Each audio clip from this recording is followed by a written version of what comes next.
Hi friends! Welcome to this video by Dyslexia Nigeria Kids. Today we're going to learn all about dyslexia.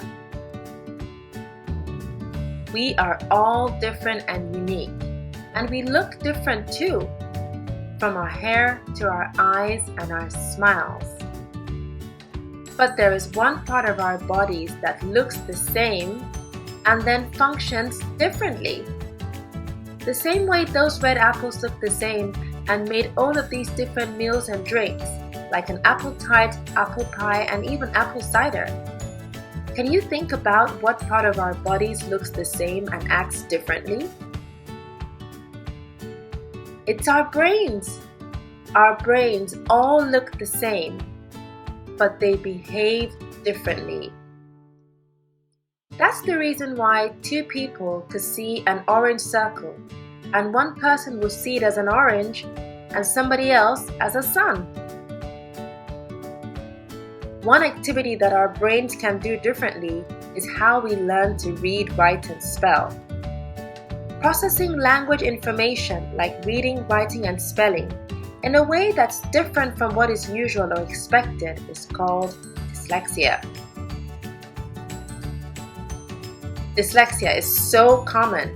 There are up to 4 or 5 children in your class with dyslexia and millions more people in the world with it.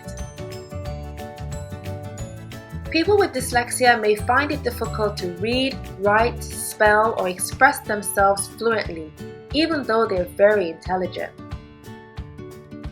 They may have slow, inaccurate reading that lacks fluency. The teacher may say, "Can you read the next line out loud?" And a child with dyslexia may think, "Oh no, what am I going to do? I read slowly and I don't pronounce words properly. Everyone's going to laugh at me." Dyslexia can also mean difficulty spelling. Spelling words the way they sound and not following some spelling rules, like spelling friends as F-R-E-N-S. Dyslexia can look like running late or being disorganized, having a messy bag or room. Sometimes people with dyslexia have directional difficulty.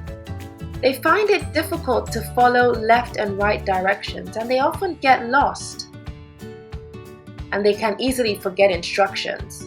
Like if the teacher says, "Finish your homework, pack your bag, and go have lunch," they may only remember the part that says, "Go have lunch." But there are also wonderful strengths of dyslexia. Dyslexia can look like creativity, being very good with music, sports, or art. It can mean big picture thinking, seeing past details to a big picture, like what you need to do to complete a puzzle. It can also mean connecting dots to form connections between systems and ideas and concepts. Dyslexia can mean that a person is very good at 3D thinking, manipulating objects in their mind so they can imagine what it looks like on the left side, on the right side, and up and down. And this means that some individuals with dyslexia are very good at architecture, designing buildings, and in fashion design, designing items of clothing. People with dyslexia are known for their empathy. They have a good understanding of what other people are experiencing in certain situations, and they care about what other people feel.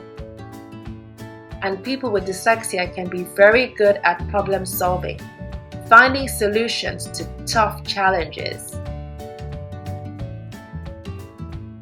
So, we hope that you've seen that dyslexia is a mixed bag of strengths and challenges.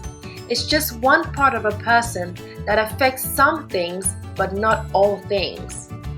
Just imagine that in a forest of activities and things that you can do, dyslexia only affects one tree, the reading, writing, and spelling tree. And that's why there are other things that people with dyslexia are good at. Everyone has what they're good at and what they struggle with, whether they have dyslexia or not. School in particular can be challenging and difficult for children with dyslexia because it focuses very heavily on what they may not be very good at, reading, writing, and spelling. But outside these, dyslexic strengths can be a real superpower. For example, did you know that people with dyslexia invented all of these objects we use every day? Like the light bulb, the telephone, the motor car, an Apple iPod, iPhone, Mac, and even an airplane. So remember, dyslexia is just a different way that some people process language information like reading, writing, and spelling. It's something a person is born with and it does not affect intelligence. In fact, people with dyslexia can be very smart. A person with dyslexia may read slowly, they may have difficulty spelling, they may run late, be disorganized, and maybe not remember instructions, but they can also be very creative, have big picture thinking, 3D thinking, have empathy, and be good at reasoning and problem solving. So if any of these signs of dyslexia sound like you, make sure you tell your teacher, your parents, or guardians. They will help make sure that you are taught the way your brain likes to learn. Thanks for watching.